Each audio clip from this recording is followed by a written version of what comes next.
But my dad would always tell people I'm better than Wiz Khalifa.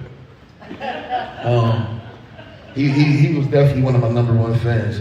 But like, so I was doing music, and music took up a lot of my time, but also it cost money. So I was selling drugs to support me going out of town, and because we was really going for it until a good friend of mine named Frank started helping us out.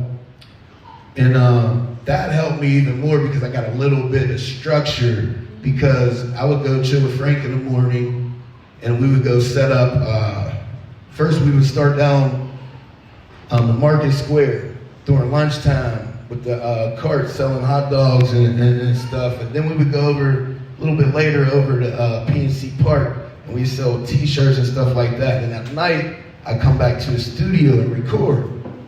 And that was like, that's what gave me my most purpose around that time. It also got my name spread around the city, and it just really propelled me into a lot of places, and I got to meet a whole bunch of people. But like, so all of that time, you know, when you're performing in clubs at night, you're drinking, you're partying. And I was partying so long that I went from being the life of the party to the problem.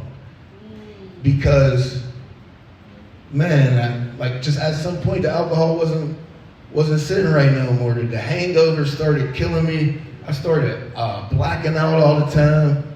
You know, I would fight you, forget about it, come to the bar the next day, try to buy you a drink and wonder why you're trying to fight me. Like that's how insane I was. But I really honestly didn't remember. I knew my face was a little hurting, but I don't know what really happened, why my face is hurting. I ain't know, we fought, bro, my bad. And it was just like a normal thing, but it was crazy. So went from people smiling and being happy to see me to, oh man, here, what he gonna do today? And I didn't like how that light I started looking in. And then the anxiety, you know, the panic attacks started happening more and more. And, you know, when you get deep in sin, it starts to weigh on you. You can feel it. And I believe that the seed that was planted helped me feel it even more. You know, when you're not in right standings with God, you should feel convicted. And I just started feeling more and more convicted. But that didn't stop me from what I was doing. So like, I would just find better ways to be a criminal. So now I remember I got put on house arrest again for 18 months. I had to do house arrest right there on Locust Street. And I had work release. People tend to like me. So like when I was talking to my boss, I'm like, hey, bro, you know I'm on house arrest. I need to get out. Why don't you tell them that I'm here when I ain't here? Cool, no problem, Harlan.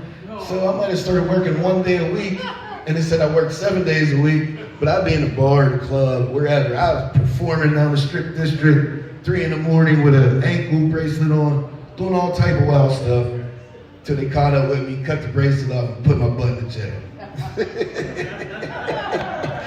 Man, you know, all that kept going on. And then I'll tell you what really, really, really brought me to a low point. 2021, my dad passed away. My dad passed away. He's living right there in Isbert Manor. I'll never forget. I was with my boy Vari. Shout out 4 Pound. And my dad's girlfriend called me, and she was just screaming. I'm like, what's wrong? She said, your dad's dead. I said, what?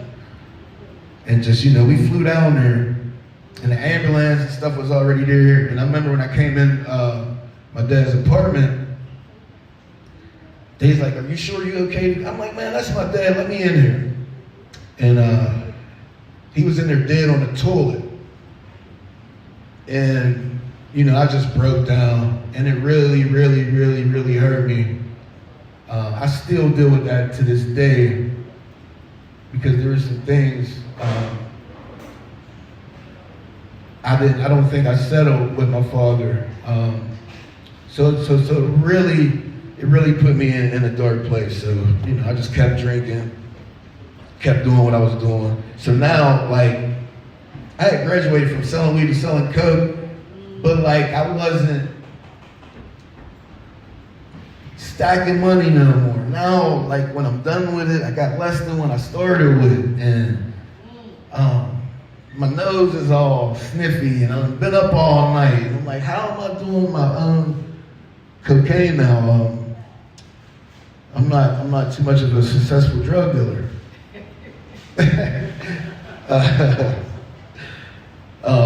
And then I had to hide it because there was a stigma with that with some of my friends. You on that, you know what I'm saying? No, bro, what you talking about? And, you know, a bunch of lying, and it just got worse and worse, man, until my mom got sick. About 8 months after my dad died, she got real sick. And I was in the hospital with mommy every single day for months, 6, 7, 8 months.